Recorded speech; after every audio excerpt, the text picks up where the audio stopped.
Welcome to all. Curves in space में पिछले lecture में टॉपिक करवाया स्पेस कर्व। तो इसमें एक और इम्पॉर्टेंट पॉइंट बताएंगे, representation. What is the representation of space curve, कि स्पेस कर्व को रिप्रेजेंट कैसे किया। तो ये आपको बताया ये कि R is equal to r t, this is the representation of a space curve, and this representation says or define that this R depends on a single parameter t, or we can say that this R is a function of t।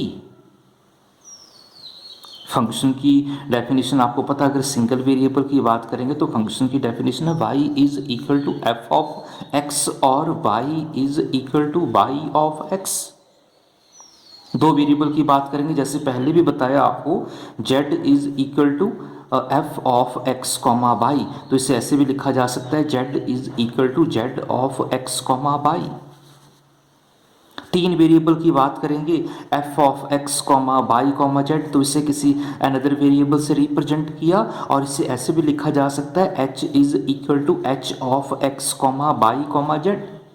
All are representation of a functions, all are functions. तो ये जो space curve की representation है, this representation is also called equation of a space curve.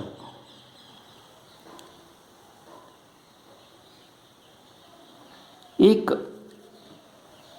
Example consider करते हैं इसमें, जैसे इसमें बताया आपको, रिप्रेजेंटेशन में बताया कि ये जो R है ये T पर कैसे डिपेंड किया। तो इसमें आपको पॉइंट बताया था कि स्पेस में एक पॉइंट कंसिडर किया, उस पॉइंट का कोऑर्डिनेट क्या लिया था, x comma y comma z, and this point, ये पॉइंट किस टाइप में, ये कार्टेशियन फॉर्म में ये। तो स्पेस कर्व की डेफिनेशन में बताया कि when this point depends on a single parameter, not more than single parameter, ये तीनों वेरिएबल सिर्फ एक ही पैरामीटर पर डिपेंड होंगे ये। और इसे कैसे डिफाइन किया जनरल फॉर्म में, तो यहां बताया आपको, this is equal to r of x of t comma y of t comma z of t. This is the representation of r of t. कि आर ऑफ टी ये कहाँ से लिखा आपने, ये आपको बताया कि इसे ऐसे रिप्रेजेंट करना। आप इस स्पेस में एक पॉइंट कंसिडर किया, उस पॉइंट का जो कोऑर्डिनेट है वो सिंगल पैरामीटर पर डिपेंड होगा, और उस सिंगल पैरामीटर को किस से रिप्रेजेंट किया, स्मॉल टी से रिप्रेजेंट किया। And this representation of a space curve is also called an equation of space curve. ये स्पेस कर्व की इक्वेशन है ये। एक एग्जाम्पल कंसिडर करते हैं इसे, क्योंकि ये आपको पता वेक्टर फॉर्म है ये, तो वेक्टर फॉर्म में लिखते हैं इसे, vector r is equal to x t into i plus y of t into j plus z of t into k. X y z की वैल्यू कंसिडर करते हैं। Suppose let x of t is t, y of t is t square, z of t is t minus 1. If we apply all these values in space curve or position vector, this r is also called position vector. Therefore vector r is equal to x of t की value क्या consider की, t into i plus y of t square into j, unit vector j plus z of t is t minus 1 into k. जैसे आपको बताया कि ये जो space curve की रिप्रेजेंटेशन है, this representation is also called an equation.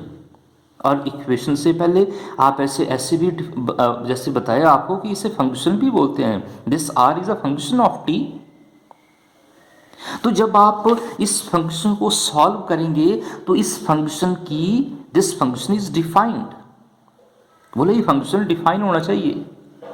Define होने का मतलब कि अगर आप t की कोई भी वैल्यू कंसिडर कर रहे हैं तो उस वैल्यू पर इस फंक्शन की एक से ज़्यादा वैल्यू नहीं आनी चाहिए। सपोज इफ वी टेक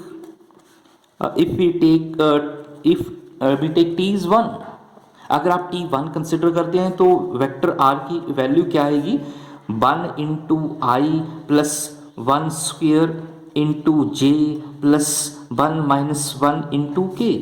क्या क्या आएगा, 1 से मल्टीप्लाई करेंगे आई, 1 स्क्वेयर 1 से मल्टीप्लाई करेंगे जे प्लस 0 इंटू के, एक ही वैल्यू।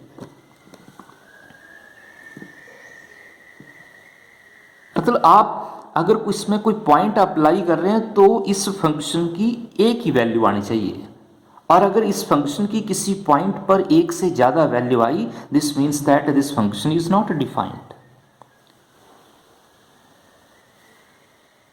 तो ये इंपॉर्टेंट पॉइंट है स्पेस कर्व का, ये आपको पता होना चाहिए। नेक्स्ट स्टार्ट करते हैं टॉपिक, डेफिनेशन है फंक्शन ऑफ क्लास m, और क्लास m को और क्या बोलते हैं, सी एम फंक्शन।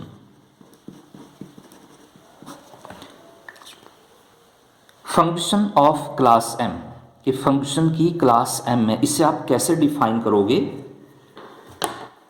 तो सबसे पहले एक फंक्शन कंसिडर करते हैं। सपोज f कोई फंक्शन है, दिस इज ए फंक्शन और a curve, because function is also a curve. एक इंटरवल कंसिडर किया, सपोज कोई इंटरवल कंसिडर किया, कोई भी पॉइंट लिया जा सकता है इस इंटरवल में। उसके बाद डेफिनेशन में लिखा है क्लास m, m क्या, ये small m is a positive integer. अभी क्या मीनिंग हुआ इसका, फंक्शन ऑफ क्लास m का, कि जैसे कोई फंक्शन है हमारे पास, this function is defined at this interval और ओवर दिस इंटरवल, और we can say that this function is defined at each point of this interval. First condition कि ये जो फंक्शन है ये इस इंटरवल के सारे पॉइंट पर डिफाइन होना चाहिए। फिर उसके बाद बताया if this function is defined, this means that this function is of class m, और क्लास m का मीनिंग क्या, कि this function has continuous derivative of mth order, कि इस फंक्शन का जो mth डेरिवेटिव है वो क्या होना चाहिए, कंटिन्यूस होना चाहिए। mth derivative continuous।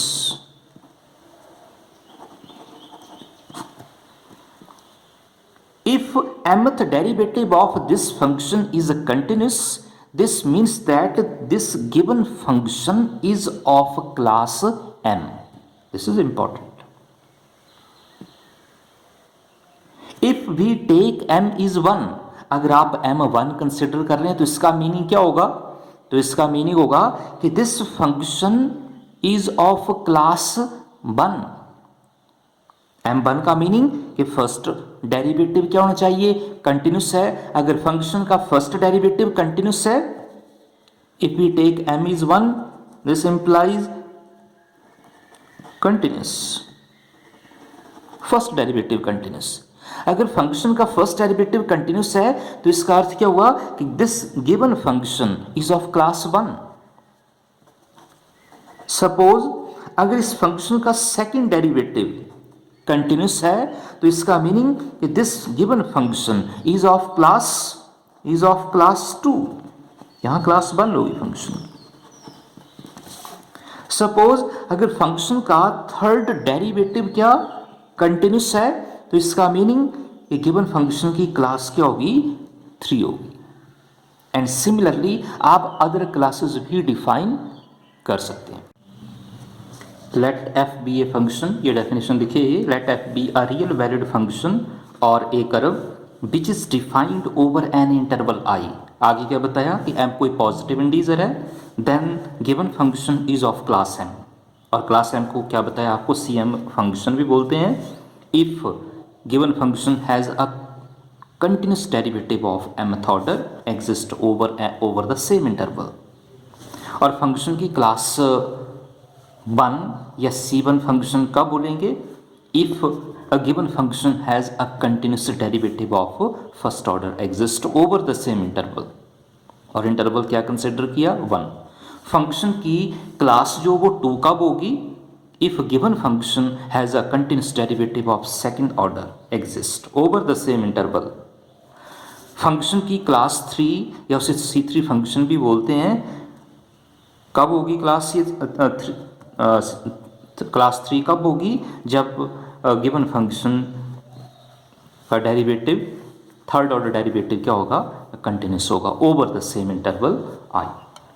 तो सिंपल डेफिनेशन है function of class m। Similarly आप आगे भी अदर क्लासेस भी फंक्शन की डिफाइन कर सकते हैं कि फंक्शन की क्लास 4 या C4 फंक्शन कब होगा? जब फंक्शन गिवन फंक्शन f का डेरिवेटिव फोर्थ ऑर्डर डेरिवेटिव क्या होगा? कंटिन्यूस होगा। क्लास 5 कब होगी फंक्शन की? जब गिवन फंक्शन का फिफ्थ ऑर्डर डेरिवेटिव क्या होगा?